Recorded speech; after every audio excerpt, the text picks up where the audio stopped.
Well, first of all, so I'm Sharon Leidecker. I'm one of the board members for AWT, and I wanted to welcome Diane Kenyon as one of our mentors. Diane has been involved with AWT for a number of years, and we just really do appreciate her participation and input. So just a quick introduction. Diane actively pays it forward by career coaching individuals in transition, mentoring, participating in the Austin technology and nonprofit community.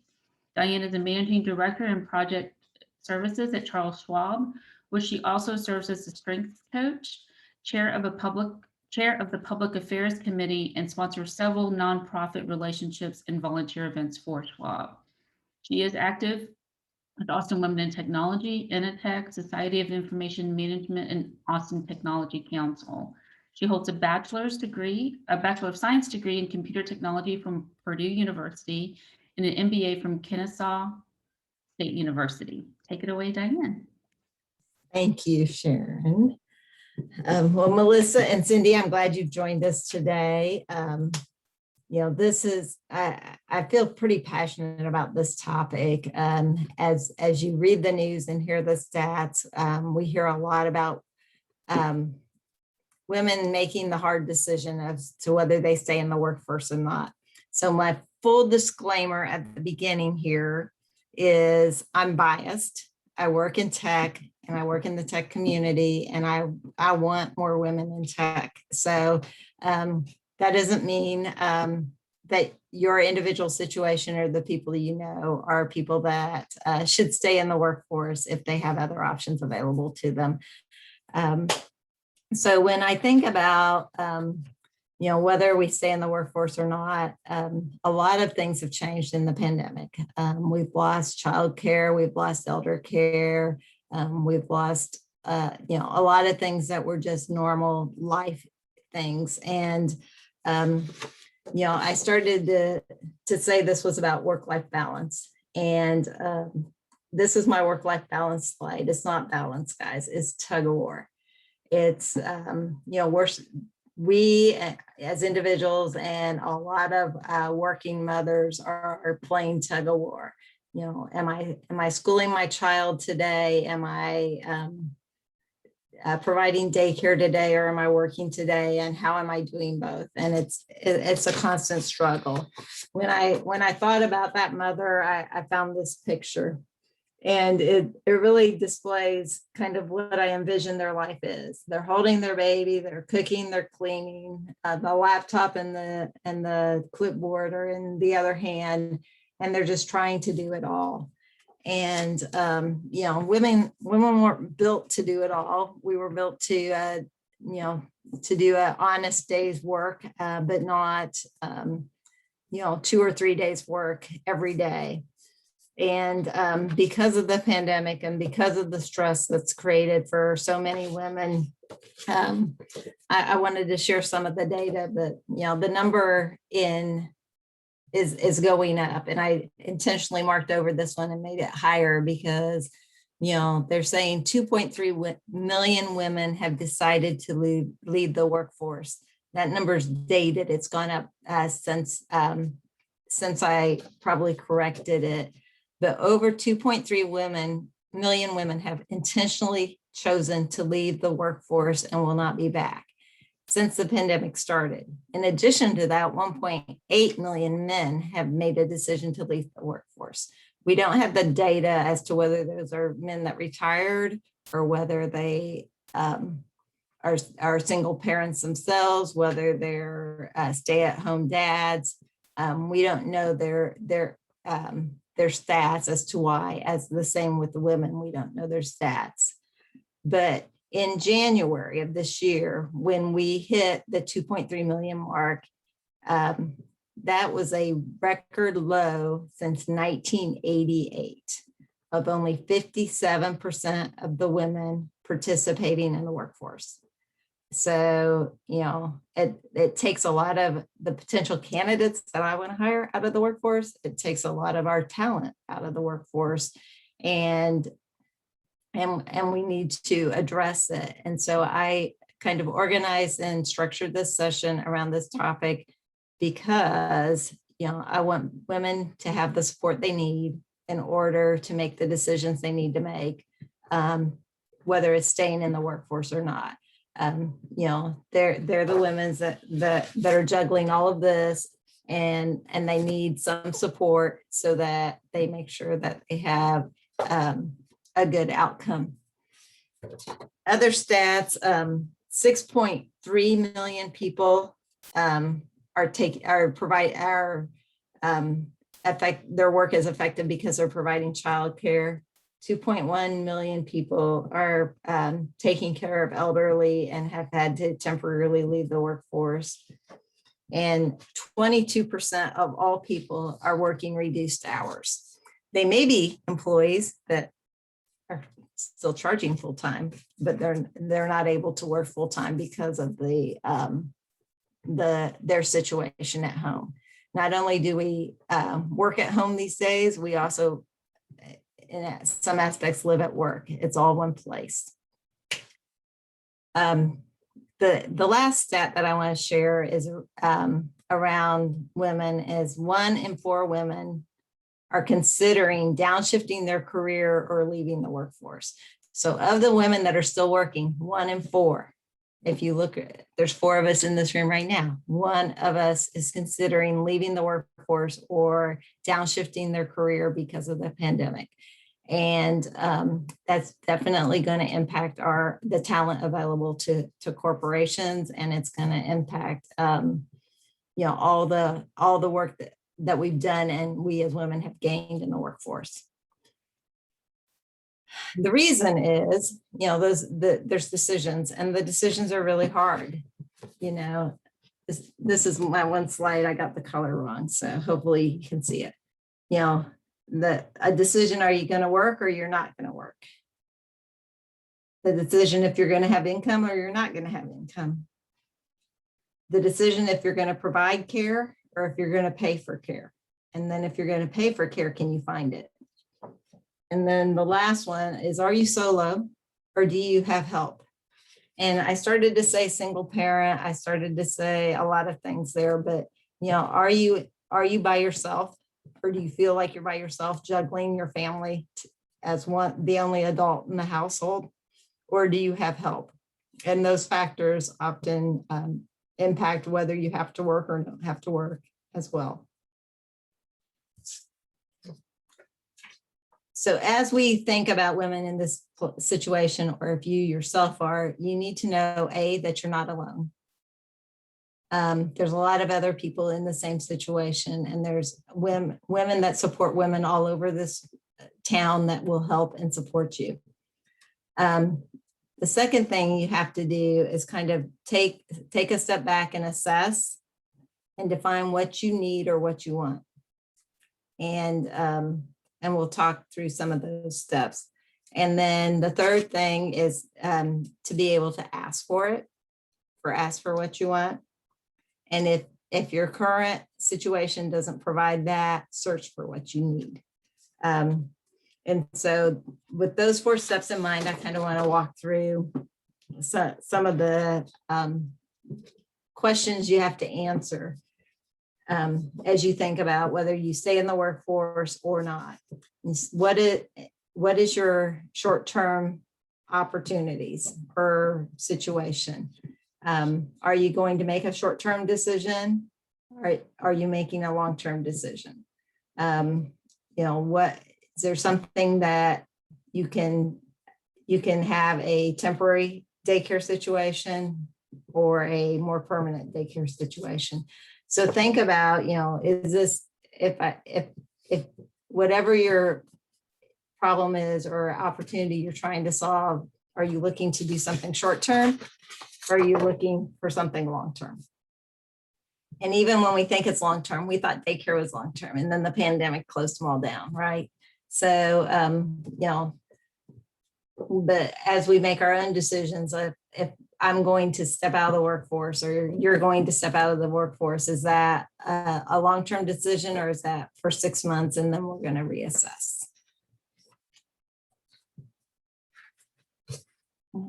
One of the factors that's not really talked about a lot as we talk about the women and the volume of things that they're going through in the pandemic and everything they're trying to juggle is the emotions.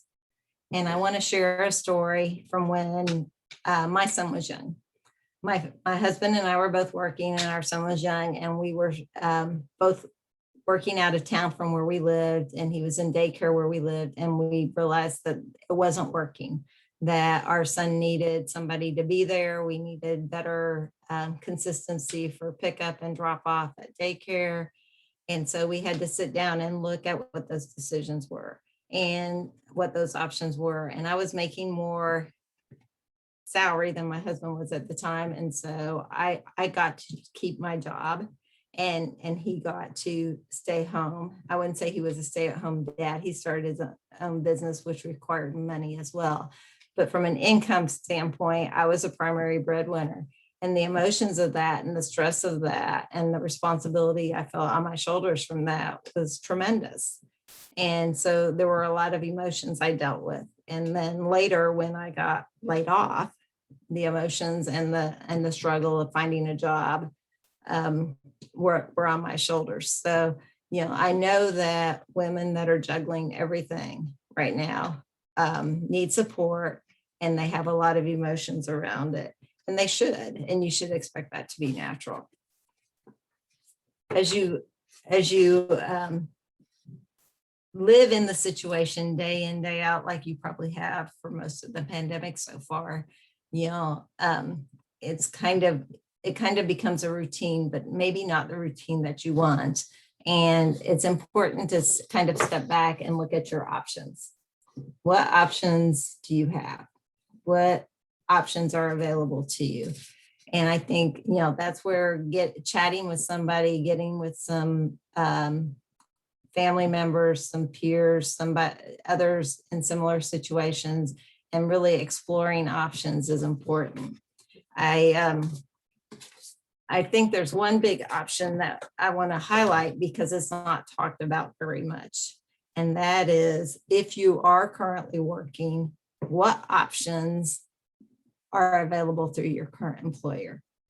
What different options than what you have today? And as we talk about return to work, and we talk about being in the office or return to office, a lot of discussion has come up around flexibility. And I think it's a key opportunity, a key word for people to grasp onto is, if you're being flexible about where I work, let's also be flexible about when I work or how many hours I work. And so, it's an opportunity to ask for a different structure of work that better meets your personal needs. I did a bunch of research around part-time work, and I found a Harvard Business Review article from 2001. And the same reasons that they gave then are the same reasons now, that companies don't have policies around part-time work.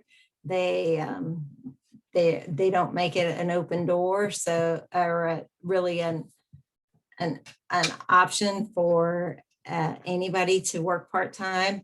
And so it's really on the overworked mother or the overworked person to ask for what they want.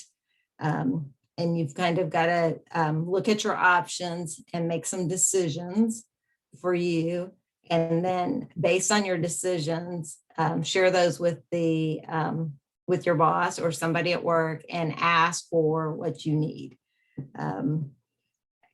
As you do that, you want to be transparent.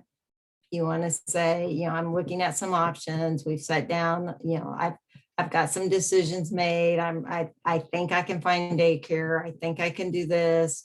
I'm planning to do this. Is there an option for me to only work 20 hours a week? Is there an option for me to work Monday, Wednesday, Friday, 10 hours a day and have Tuesday and Thursday off? Is it an option for me? So if you can provide them some options or some starters for the conversation, being fully transparent about what you need, then they're going to be more open-minded to see how they can help you. As you do that and are transparent and start to begin the ask, you want to make sure that you share what your impact is.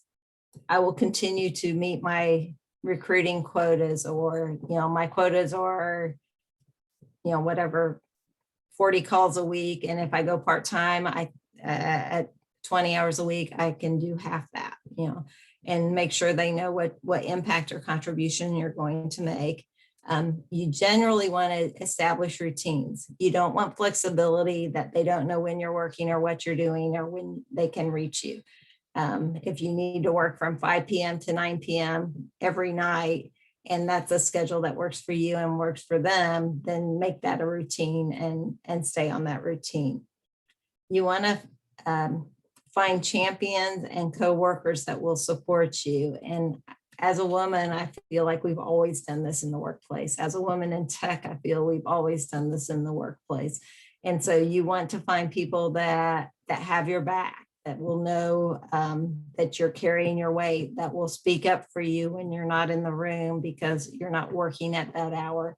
And so you want to make sure that you're engaging with those people and having conversations and getting their buy-in that this is good for you and it's good for the company. As you make decisions, you really have to figure out what your asks are. And you want to be really clear with what you're asking for.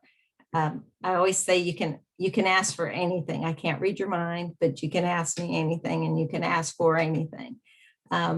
And so if you go in with an open mind of and an honest situation of here's where I am and here's what I need, here's what I'm trying to do, how can you help me?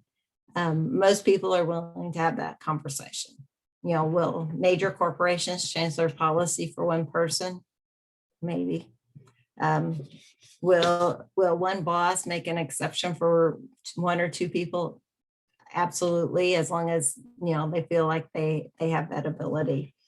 So with that, I just want to recap, that you're not alone, that you have to really assess and define what it is you want. You have to ask for it. And then if they're not willing to support you and support what you need, then you have to go search for it. And that may not mean another job. That may be a different manager. That may be a different team in your organization, or it may be a new employer. But hopefully it doesn't mean that you're not working, that if it does, hopefully when you decide to return to work, that your support team will still be there to help you. So with that, I'm going to open it up for questions. Oh, realized that my video was off. Okay. Waiting for the light to adjust a little bit. I'm going to jump in on a question that you're talking about flexibility. Have you found that with the current job market, it's basically, how like the housing market, it's a seller's market, right? There's so much demand for houses, there's not enough. In this, do you find that with there being such a demand for workers and for employees and for resources, human resources, that are you finding that there's more flexibility in the corporate world that maybe there wasn't 5 years ago or even 10 years ago? I mean, what are you seeing in your world, Diane? I think a lot of companies are talking about it. I don't know that we're there yet. There are stats that say 33% of the people, if required to return to their normal office schedule as before the pandemic, 33% of the workers will quit and go find another job. That's a pretty high stat. I think companies are seeing that, and I think I think they're starting to evolve, right? As the job market gets tighter, as the prices get higher, I think we who are existing employees have more voice internal to our companies. So when somebody can't find any tech support people to come work for them, the company's going to get creative. They're going to try to outsource, offshore it, or they're going to say, you know, we offer the same schedule that nurses have, right? You can work 3 on, 4 off, and you work weekends. Sometimes you work, you know, people will get creative. Companies will get creative when they need to. And so I think this is just, if you're in a situation and you're going to go ask for more flexibility, you're going to ask for an accommodation, you're going to ask for something different than is generally offered by your company. I think you're going to have more bargaining power now over the next probably 9 to 12 months than you would have had 12 months ago. So do you think that's been because of the pandemic, because of economics, both? What are your thoughts on that? A lot of it in this job market in Austin is, I mean, it's a supply and demand of workers. I mean, if you're working for a company and you know your job and know what to do, I mean, they could take 6 months to replace you if you left. And they could, you know, hire 3 people before they have somebody that performs at your level. You know, I mean, there's a lot of things that could happen, right? And so I think people are more willing to be open because of how tight the job market is. And I think the flexibility component is a card that we as employees can play, because companies are being more flexible for other things. You're being more flexible about the location of work. Some of them are being more flexible about the time of days that you work.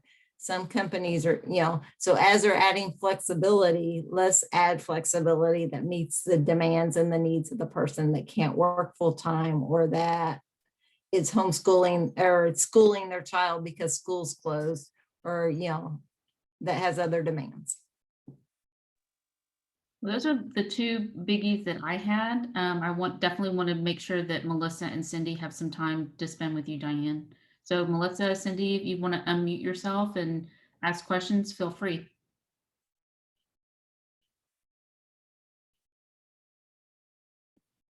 I can't think of any questions right now, though.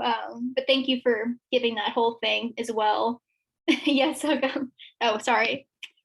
I didn't realize I had my camera off. Well, and I like your picture. You're UT, I'm assuming you're a UT grad. Yeah, I graduated last May. Oh, congratulations. That's awesome. Yeah, right when the whole pandemic hit. And are you working? Yeah, I work with Apex Systems. I'm an account manager over there. Hi, Cindy. You guys are one of my vendors. I work at Charles Schwab, and Andy works with me. Yeah, I know Andy. Well, I haven't gotten to meet him in person yet, just because I started with the pandemic. But yeah, he's a really nice guy so far. I think, you know, so do you have, are you personally feeling like working is a challenge for you, or have you kind of adjusted? I feel like I've adjusted pretty well. I mean, I don't really know anything different as far as being in an office versus what this looks like now, but I mean, so far it's been working out for me. Right. Melissa, do you have questions?